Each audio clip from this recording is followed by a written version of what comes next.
नमस्कार दोस्तों, आप सभी को स्वागत है। दोस्तों, आज के इस कहानी के जरिए में मन को वश में करने के लिए क्या करें बुद्ध की कहानी शेयर करके आपको बताने वाला हूँ कि आप मन को वश में करने के लिए क्या कर सकते हैं।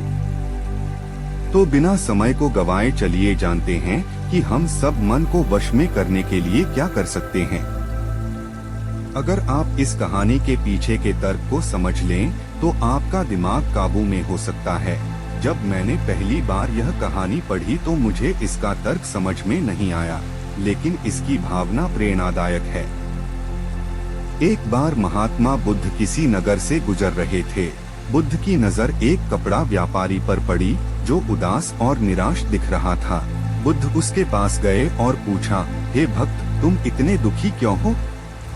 यदि आप मुझे अपनी चिंता के बारे में बताएं तो मैं आपकी मदद कर सकता हूं। कपड़ा व्यापारी ने बुद्ध को प्रणाम किया और उन्हें अंदर आमंत्रित किया।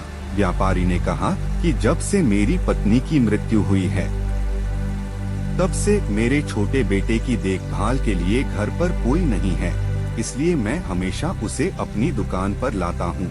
लेकिन वह मेरी दुकान पर आने वाले हर ग्राहक की पगड़ी उतार देता है और कभी कभी उनका बैग उठाकर बाहर फेंक देता है। मैंने डाटा को बहुत समझाने की कोशिश की, लेकिन वह नहीं समझा। उसकी हरकतों से मेरे सभी ग्राहक अपमानित महसूस करते हैं और वापस चले जाते हैं। बुद्ध ने कहा, मैं तुम्हारी मदद कर सकता हूँ, लेकिन तुम मुझसे वादा करो कि तुम मेरे किसी भी काम में हस्तक्षेप नहीं करोगे, न ही कोई सवाल पूछोगे। व्यापारी बुद्ध से एक वादा करता है। अगले दिन बुद्ध पगड़ी पहनकर आए और ग्राहक की तरह बैठे। व्यापारी के बेटे ने आकर बुद्ध की पगड़ी उछाल दी।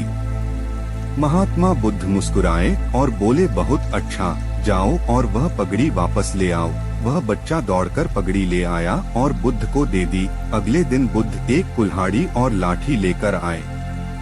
लड़के ने फिर पगड़ी उछाली। बुद्ध ने लड़के को एक कुल्हाड़ी और लकड़ी दी और कहा, जाओ इस लकड़ी को काटो। व्यापारी को थोड़ा डर था कि कहीं उसके बेटे को चोट न लग जाए, लेकिन उन्हें अपना वादा याद था। 7 दिनों तक महात्मा बुद्ध कोई न कोई नया काम लेकर आते और लड़के से करवाते। जल्द ही लड़का भूल गया कि उसे किसी की पगड़ी उछालनी है। व्यापारी बहुत खुश हुआ और बुद्ध को धन्यवाद दिया। मैं जानता हूँ कि इस कहानी और मन के नियंत्रण के बीच कोई विशेष संबंध नहीं है, लेकिन पहले आप इस तर्क को समझ लें। यदि हम अपने मन को अपने अनुसार कार्य नहीं कराएंगे तो मन अपने अनुसार कार्य करेगा। यदि हम मन को अपनी इच्छानुसार नियंत्रित कर लें तो मन को नियंत्रित किया जा सकता है। मन 2 तरह से काम कर सकता है। पहला, मन अपनी इच्छानुसार काम कर सकता है, या दूसरा, हम मन से अपनी इच्छानुसार काम करा सकते हैं। बुद्ध से मिलने से पहले लड़के का मन और मस्तिष्क अनियंत्रित रूप से उसकी इच्छा के अनुसार काम कर रहा था, लेकिन बुद्ध ने लड़के से अपनी इच्छा के अनुसार काम कराया, जिससे उसकी आदतें बदल गईं। दोस्तों, हम आशा करते हैं कि आपको बुद्ध की यह कहानी पसंद आई होगी। यदि वीडियो अच्छा लगा हो तो लाइक और चैनल सब्सक्राइब जरूर कीजिएगा।